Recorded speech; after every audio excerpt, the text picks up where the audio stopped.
Semua di situ.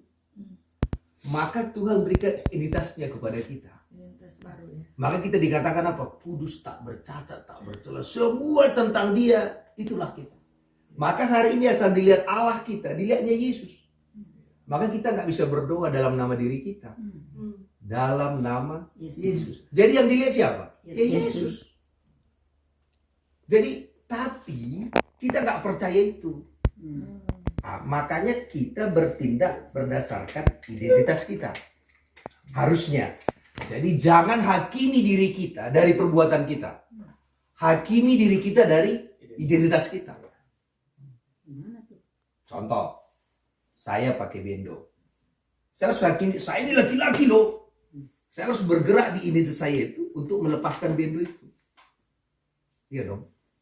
Paham maksudnya? Tapi kalau saya merasa yakin saya sekarang wanita, oh itu banyak nanti penyakit saya muncul. Bendo, rok, lipstick, dan sebagainya. Jadi makanya Tuhan selalu kembalikan orang kepada identitas dia. Lihat si Gideon. Gideon lagi penakut kan? Iya. Baru Tuhan panggil dia apa? Pahlawan yang gak berani. Kalau gak berani itu tuh identitas Tuhan itu. Tuhan kok pahlawan yang gak berani, bukan si Gideon. Tetapi Tuhan memberikan identitasnya ke dia. Maka kita gak bisa sombong. Karena kita ambil identitas dari Tuhan. Maka sekarang kita dibilang apa? Anak. Kenapa kita jadi anak? Itu kan identitas Yesus. Iya. Makanya kemarin kita bahas semua milikku adalah milikmu, kata dia, karena identitas itu tadi. Nah, kita nggak percaya. Kenapa kita nggak percaya? Karena kita tidak yakin Yesus sudah ambil semua identitas kita itu. Itu sering harus dikotbahin terus.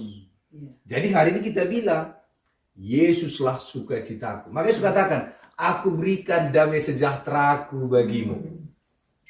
Damai sejahtera yang kuberikan bukan seperti dunia ini. Damai sejahtera kita itu bukan dari kita. Damai sejahtera Tuhan diberikannya kepada kita. Nah, maka ada satu ayat katakan, orang yang menantikan Tuhan, orang yang menanti-nantikan Tuhan, dia seperti burung raja wali. Dia berikan kekuatan. Kalau bahasa aslinya, menantikan Tuhan itu nyatu dengan Tuhan. Fix together. Dia akan diberikan kekuatan Allah, bukan kekuatan baru. Kekuatan Allah diberikan begitu. Amin. Jadi hari ini kita punya identitas baru. Amin. Maka kepala kita ini adalah Yesus. Jadi apa yang kita bilang tentang Yesus itu jadi milik kita. Contoh seorang istri bilang, katakan selalu, suamiku ganteng. Ya satu rumah itu ganteng langsung. Suamiku kaya, satu rumah itu kaya gak? Suamiku penyembuh, sembuh gak? Jadi apa yang kita bilang tentang Yesus itu mengalir dalam diri kita. Jadi kerjaan kita di gereja adalah menerangkan tentang Yesus supaya Yesus mengalir bagi kita. Jadi kalau kita sering katakan Yesus penuh sukacita, maka dari kepala turun ke bawah. Kayak lagu itu, dari janggut turun ke bawah, Harun semua turun. Jadi apa yang kita bilang tentang Yesus, itulah kita. Maka identitas kita sudah nggak ada lagi.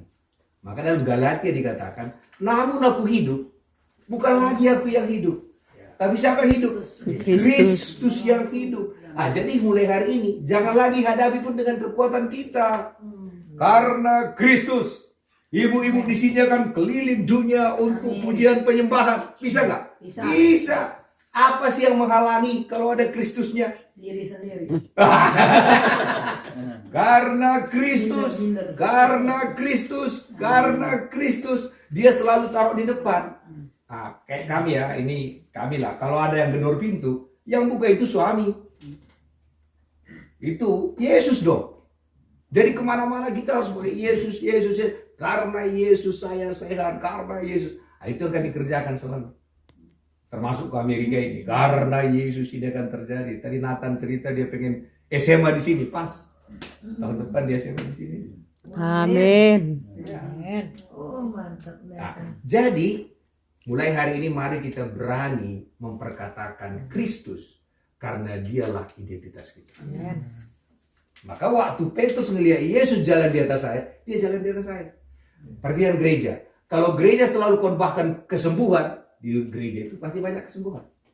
Tapi kalau gereja selalu khotbahkan supaya orang bertingkah laku baik, maka gosip banyak di gereja itu. Karena mulai siapa yang baik, siapa yang gak baik. Mata kita mulai tertuju kiri kanan. Sadar. Iya kan? Mulai lihat, oh dia, maka kita, khotbah pendeta cocok buat si anu. Enggak, khotbah kita itu harus menceritakan Yesus. Mata kita ke Yesus saja, Ya. enggak kemana-mana. Maka dikatakan, marilah kita melakukannya dengan mata Tertuju kepada pada Yesus. Dia. Kenapa itu penting? Kalau kita di tengah laut, supaya nggak mabuk, tahu kenapa? Mata harus satu titik. Jangan lihat kiri kanan. Jadi kalau supaya nggak mau ada satu titik di sana, lihat terus. Tenang kita. Oh. Tapi kalau kita gini-gini terus, mabuk itu. Hidup kita pun mabuk kalau lihat kiri kanan. Mabuk kita. Maka Yesus, Petrus waktu jalan dia tuh mabuk dia. Lihat kata ini, loh, kacau.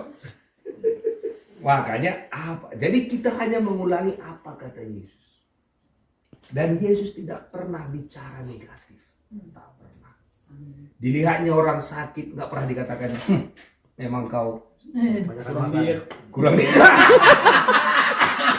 Inilah para kompor apa digital itu. Iya. Ouch. Yesus tidak pernah bertanya, baca di Alkitab, kenapa kau sakit? Tidak pernah. Asal ketemu sama sakit, sembuh. Yang protes murid-muridnya.